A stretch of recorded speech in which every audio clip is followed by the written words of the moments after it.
What's up, people? I'm ZK, and today we're going to talk about Forever Mustangs. Is this one of them? Is it not? And why I might choose whether it is or whether it isn't. After this.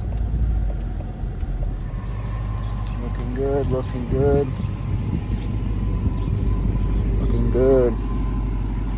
Mustangs always looking good. I swear, these things always look good. As long as they're nice and clean. So guys, I'm struggling here because I can't figure out if this is a Forever Mustang or not for me. And I have two reasons why it might not be. One, it's no performance pack any level. It has no active exhaust. And this, previous owner with the bumper holes. I can get it fixed. The guy I bought it from said he'd send it to his Mustang guy. He'll repair it up for me. So I don't know. Those are the only things in my head of why I wouldn't keep this why I wouldn't keep this as a Forever Mustang. It's only got 12,000 miles on it right now. I could easily upgrade the wheels myself. So is this a Forever Mustang? You guys let me know. No active exhaust. I don't know, man. That's eating me up. Is this a Forever Mustang? I got the bumper holes on the front. Oh, drives me nuts. But all right, ZK, we're gonna get it out there. Let's do it. I wanted to give you a listen to the stock exhaust and idle. Just idling in the driveway. I just started it up a couple minutes ago. Sounds pretty good. Sounds pretty good. Stock exhaust. Like I said, no active valve in this, so.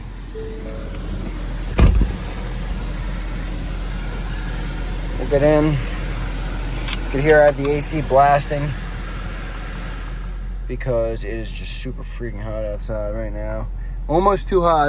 I'm not dropping the top yet because it's just too hot in here. I'll get too hot. And the AC obviously can't kick when, so. Alright guys, let's take it out for a spin. Alright my people, we are loaded up in the car. I got the air conditioning on. Obviously it's real hot. I had to give it a second to cool down. It was so dang loud. Probably the video is probably picking it up too much. So we're gonna get it up, get it out on the road. I got some gas I gotta get. I only got about 90 miles to empty, and I don't like to let it get low. So we'll grab some gas and we'll do some driving around. I'll start to use the paddle shifters, and we'll talk. We'll talk about Mustangs. We'll talk about GTs. We'll talk about whether this is my Forever Mustang or whether, when I say forever, I just mean hold on to this thing. Keep it for a significant period of time. It might not mean forever, but it might mean 7, 8 years, 9 years, 10 years. And it wouldn't be my daily driver for that long. It would be, I would probably get another car at some point to offset some of the miles. I wouldn't want to keep this as a daily driver up past 40 or 50,000 miles, especially if I wanted to keep it long term and keep the value good. I would want to, keep the miles nice and low and maybe keep it as a weekend car or something like that. So I'm just driving through the neighborhood now, and so really I discussed it in the beginning of the video, but I'm going to run through each thing and everything that's on my mind regarding each different reason that I'm reserved in terms of keeping it as a Forever Mustang. I love this thing with all my heart. I love it. I love it. Here's my dilemma. I have a unique situation where my mom works at a dealership. I'm able to trade this back in for close to what I got it around if they get one in that I love that's fully spec'd, right? It would have, ideally, it would have active exhaust system. It would have performance pack on there, and it would have no front plate. So those are really the three things on my mind. Is no performance pack, which really is the least one, because it's an everyday driver. I can easily upgrade the wheels myself, and that would kind of, the biggest thing with the performance pack, I know it's got some other good racing features, and I can easily add an air intake myself and stuff like that. So the performance pack doesn't really weigh on me that much. It's more so the active exhaust and the front bumpers. So, and the front bumper with the holes. really, let's do it. Maybe you guys in the comments, roast me in the comments. Like, if you're like, yo, if that's what you're griping over, to keep your Forever Mustang, then you got the wrong priorities. You're right, maybe. Comment that below if you think that. But hear me out. Look, I want to make this louder a little bit, but I don't want to be that jerk off. So I was going to add an X pipe, and my logic was, if I had active exhaust, I could make this thing as loud as I wanted, as long as I can put it in the quiet mode. But without the active exhaust, I'm limited in terms of, I want to make it loud, but I don't want to make it so loud that every time I start it, people in my neighborhood are getting pissed. That's why let's do this right here.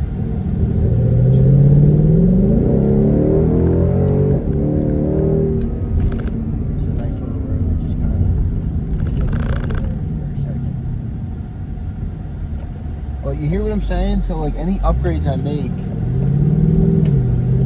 to this exhaust, I have no control over the sound. So if it gets to a certain sound, I can't make it quieter. I can't make it quieter in the mornings, in the neighborhoods, blah, blah, blah, the whole 9 yards. So that's really my main reservation, because I was going to try and make this a little louder.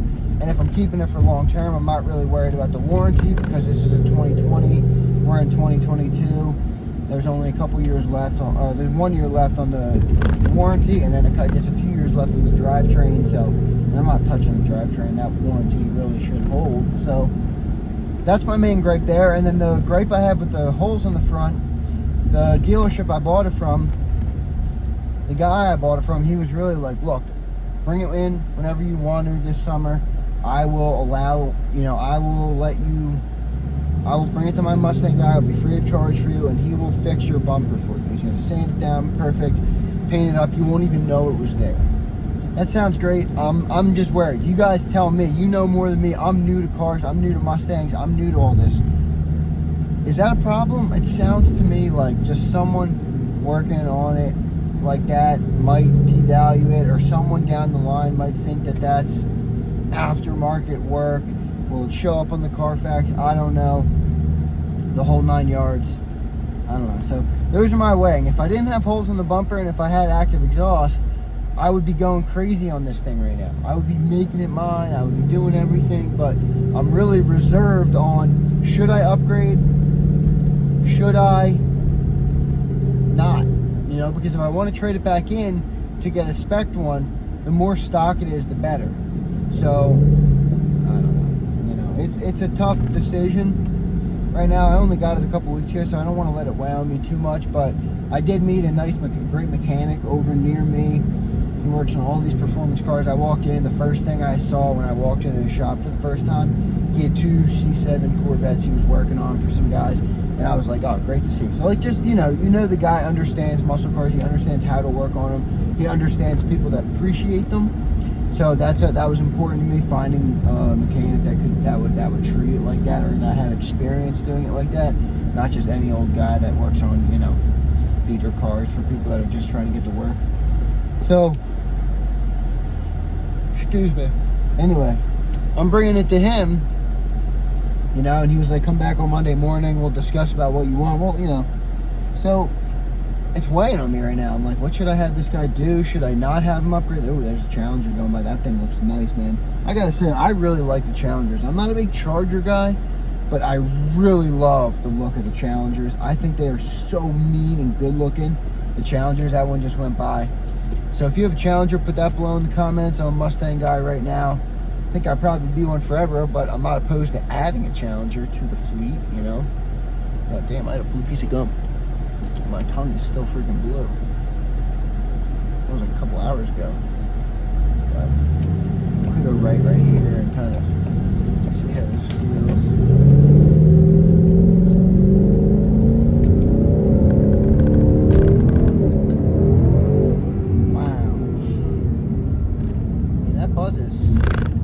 I threw on the paddles there, so I had it in gear and I let it get up to 5,500 or so RPMs before gearing up.